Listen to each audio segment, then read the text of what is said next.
Gracias por seguir en nuestra sintonía. Iniciamos pues la última hora informativa en TV Perú Noticias, edición matinal, y le damos la bienvenida al nuevo ministro de Salud, Abel Salinas, que por supuesto pues se ha tenido que estrenar en circunstancias complejas como la de este sismo. Ministro, gracias por estar con nosotros. Un placer, Enrique, estar acá como siempre. Su reacción inicial, por favor, valga la redundancia, la reacción del gobierno ante el sismo y de su sector particularmente. ¿Qué nos puede contar? Definitivamente, creo que la respuesta fue muy rápida. Si bien es cierto, el sismo ocurrió hacia las 4:18 de la mañana, en las primeras horas ya estábamos listos y concurrieron las brigadas de salud que siempre están dispuestas en cada una de las zonas a nivel nacional. En esta ocasión las de Ica fueron las que pudieron reaccionar mucho más rápido por un tema de comunicación terrestre. Recuerde que la carretera que venía de Arequipa hacia Chala en algunos tramos estuvo obstruida, de manera que inmediatamente se activó la que provenía de Nazca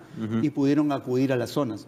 Inclusive pudimos llegar a las zonas donde existían algunas sospechas, que realmente fue un tema más quedó en el rumor, sobre todo cuando hablábamos de los tema mineros, de las minas. De las minas, y no había ningún desaparecido.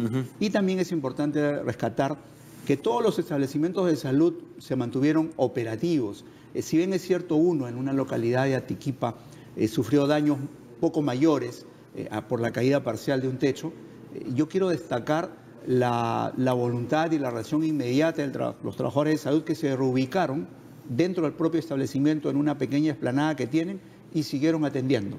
Es decir, esto pues grafica la vocación de servicio que siempre tiene el personal de salud, y que yo quiero destacarla porque muchas veces los criticamos por un maltrato. Yo en la presentación oficial en el ministerio los he invocado pues a tener un trato digno, humanitario, mucho más humano con la población en general, y este tipo de cosas que significan su vocación de servicio ante una circunstancia de emergencia, yo no dudo en destacarla. Eso han reaccionado adecuadamente. ¿Qué esperamos en los próximos días desde su sector? En líneas generales... con respecto al sismo. Con respecto al sismo, desde luego. Bueno, solamente informar que, aunque lamentamos que hayan lesionados, son 104 lesionados, pero que ninguno ha remitido a una gravedad mayor, han podido ser solucionados en los hospitales de las zonas de Camaná. Aquí quiero destacar la colaboración y más que todo la coordinación estrecha que ha habido siempre con el gobierno regional, con los gobiernos locales, con la seguridad social, de manera que todos en conjunto y en forma ordenada y coordinada hemos podido responder. Lamentablemente sí hubo un fallecido en la zona de Yauca, pero es el único que hasta el momento tenemos, digamos, informado. Usted conoce el sector, usted conoce mucho el sector, es pediatra por supuesto, pero claro, revisando su hoja de vida ha sido director ejecutivo del María Auxiliadora, que es un hospital que siempre presenta pues desafíos muy importantes. Superintendente adjunto de su salud, que me parece muy interesante porque ha podido también ver pues desde el lado de la atención al usuario, y al ciudadano, que bueno, y su salud pues se ha convertido también en un factor dinámico. Director de la Secretaría de Coordinación del Consejo Nacional de Salud y asesor incluso del despacho viceministerial. O sea, usted ha pasado por una buena cantidad de puestos relacionados con el sector. Entonces, no le tengo que preguntar cuánto va a esperar para conocer cuál es la problemática, porque ya la conoce. ¿Cuáles son los desafíos principales de su gestión? Claro que sí, y de hecho, desde el primer día hay temas inmediatos, como por ejemplo la reconstrucción con cambios en el norte, y verificamos la cantidad de establecimientos, 156 establecimientos en la zona norte fundamentalmente, pero que abarcan 9 regiones. Y si bien es cierto, había procesos de recuperación de los establecimientos de salud que necesitaban reconstrucción o rehabilitación en algunos casos, vimos pues que habían algunos que necesitaban, que tenían daños menores y que por lo tanto, y de acuerdo a la normatividad y siempre con la transparencia correspondiente, hay procesos que se pueden ser abreviados de evaluación técnica e iniciar rápidamente la recuperación. No nos olvidemos que tenemos ya pasado un año del fenómeno climático, estamos nuevamente con las lluvias y no podemos seguir esperando. De manera que hemos precisado y hemos indicado tomar acciones de inmediato. En las próximas semanas se podrán evidenciar cómo es que ya rehabilitamos establecimientos. Eso es un tema inmediato. La problemática de salud la vivimos todos los ciudadanos, todos los días. Basta ir a un hospital o ver la televisión. Usted ha mencionado hospitales donde he trabajado, pero esto es un común denominador. Los pacientes amaneciéndose, madrugando, mendigando atenciones, emergencias colapsadas, falta de, a veces, recursos humanos o medicamentos o insumos. En realidad, todo esto, y todos lo sabemos, yo no vengo a descubrir la pólvora, todos sabemos que lo que tenemos que hacer primero es reforzar nuestro primer nivel de atención, que forma los anillos de contención y que además, y la población debe entenderlo, resuelven el 80-85% de los padecimientos que usted, Enrique, o yo nos puede afectar. Se instaló la noción de que lo que había que tener era un gran hospital. Así es. Y se ha desatendido el tema del primer nivel. Absolutamente de acuerdo. Y yo por eso, y nuestra gestión, ha lanzado ya desde el primer momento esta idea de reforzar el primer nivel de atención, pero fundamentalmente con el acuerdo de todos y la participación de todos. Por eso nosotros hemos lanzado el Pacto en Salud, porque todas las organizaciones profesionales, sociales, sindicales, etcétera, deben acompañarnos, deben entender que esto es lo que hay que hacer. Hemos tenido mucha receptividad, lo adelanto, y vamos a esta semana a concretar ese pacto que no va a redundar sino en una reconciliación real con el pueblo, que tenemos una deuda. Es bien fácil hablar de la brecha de atenciones, de servicios, pero hay que asumirla. Y lo que yo pretendo es asumirla como deuda e inmediatamente implementar acciones. Un elefante inmenso dentro de esa habitación es el tema de la corrupción. Ha habido pues casos incluso cercanos a Palacio de Gobierno, ¿no?, que han complicado. Hubo temas que a mí me llamaron mucho la atención, posteriores, como la salida del señor Beteta del CIS, que también estaba denunciando grandes hechos de corrupción. ¿Usted le presta la debida importancia y qué cosas se piensa hacer al respecto? Sí, definitivamente el mensaje es corrupción cero. Fíjese que a lo largo de mi vida profesional jamás he estado involucrado, independientemente de las posiciones que me hayan tocado ocupar, desde asistente, desde médico de a pie, hasta cualquier cargo que haya ostentado, jamás he estado inmerso en un tema de falta de transparencia, y esa va a ser la prédica. En el tema del CIS, sí es cierto, lamentablemente tuvimos a inicios del gobierno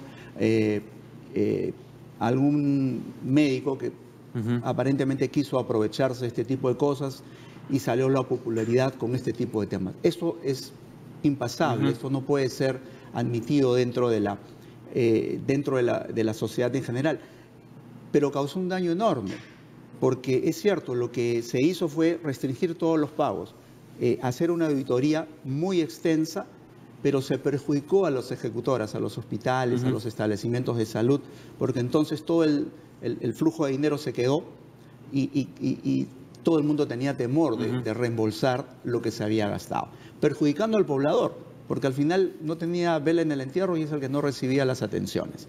Yo creo que hay que agilizar esto de inmediato. Inclusive, no solo los establecimientos públicos fueron perjudicados.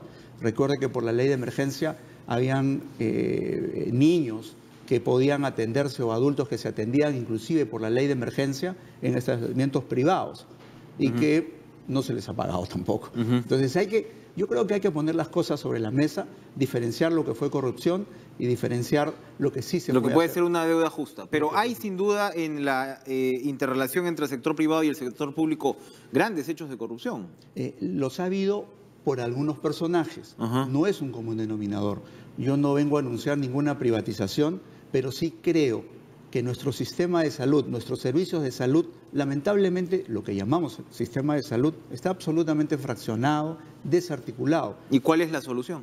Tenemos que articularlo. Yo creo que tenemos y vamos a trabajar en algún modelo de gestión del financiamiento que pueda rendir cuentas a lo que realmente necesita o las que son las prioridades sanitarias. Y todos debemos apuntar a eso. Seguridad social, Ministerio de Salud, gobiernos regionales. ¿Eso podría supervisarlo, dice usted, un ente privado? No ¿Podría haber una participación privado, pero yo creo que podemos crear un buen organismo supervisor de este tipo de financiamiento para que, además de evitar este tipo de corrupción, avanzar hacia donde debemos. Enrique, usted podrá visitar alguna población, alguna localidad a lo largo del país donde usted encuentra un hospital de la Seguridad Social y a cuadra y media un hospital del Ministerio de Salud o del Gobierno regional ahora. Uno tiene anestesiólogo, el otro tiene ginecólogo. Llega una señora en trabajo de parto y por alguna razón tiene que ir a una cesárea. En un hospital tiene anestesiólogo, pero no tiene ginecólogo. El del frente tiene anestesiólogo, pero no tiene ginecólogo. A ese absurdo se llega. A ese absurdo se llega porque no logramos articular. La articulación va a ser fundamental porque tenemos que centrarnos en los derechos que tiene ese ciudadano. No podemos dejarlo desatendido. La anemia infantil. La mortalidad pues neonatal, el embarazo adolescente. Usted tiene, digamos, fenómenos muy identificados. ¿Cómo se van a combatir? ¿Cuáles son las prioridades? La lucha frontal contra la anemia porque significa un flagelo. Las cifras de 43% de anemia en niños menores de 3 años esconde brechas mucho más grandes. Localidades donde la anemia significa 60-70% de niños anémicos, que significan que no completaron o no van a tener las mismas posibilidades de completar su desarrollo cognitivo. Estamos pensando en ciudadanos del futuro que los hemos privado de las posibilidades de desarrollarse adecuadamente. Esto es un flagelo que no lo podemos permitir, de forma tal que tiene que existir un trabajo no solamente de darles más hierro. El curar la anemia no resuelve el problema. Primero hay que prevenirla, eso es lo más importante. El que tuvo anemia, además tenemos después que reinsertarlo. Hay que hacer un plan de desarrollo nuevamente de sus habilidades neuromotoras para que pueda alcanzar algún desarrollo adecuado y sobre todo necesario. En consecuencia son muchas acciones. En estos temas de emergencia, por ejemplo, nos preocupamos por los alimentos y generalmente están diseñados para los adultos. Y los bebés, los niños pequeños, no pueden alimentarse de ese tipo de insumos. Es un tema muy temporal, pero cuando esto se hace prolongado, causa daño. Tenemos que desarrollar, por ejemplo, una papilla salvadora. Hace muchos años tuvimos las bolsitas salvadoras que nos liberaron a la infancia de los niños que por diarrea se deshidrataban y fallecían. Bueno, ahora tenemos que trabajar, y ya hemos tenido algunos acercamientos para trabajar las papillas salvadoras, que seguramente después del periodo de lactancia materna exclusiva de los primeros 6 meses de edad, cuando los niños empiezan a alimentarse, podremos intervenir en este tipo de papillas que tengan un mejor contenido proteico de nutrientes, incluido el hierro. Perfecto. Le agradecemos, ministro Abel Salinas. ¿Piensa regresar al APRA en algún momento? ¿Cómo anhela esa situación? Bueno, ese es un proceso interno. Todavía no he sido notificado oficialmente de la expulsión, pero cuando llegue, dentro del orden interno. Yo no quiero distraer de ninguna manera con temas personales a la población en general que espera otras cosas de mí. Justos pagan por pecadores aquí, porque en su caso sí pues estábamos hablando de un cuadro técnico, ¿no? En medio de esta no era el caso pues de Javier Barreda, que es un político conocido. De repente, si usted hubiera entrado solito, nomás no hubiera habido tanto problema dentro del APRA, ¿o no? Hay que esperar los resultados para demostrar si valió la pena o no. Muy bien, bueno, muchas gracias al ministro Abel Salinas por acompañarnos.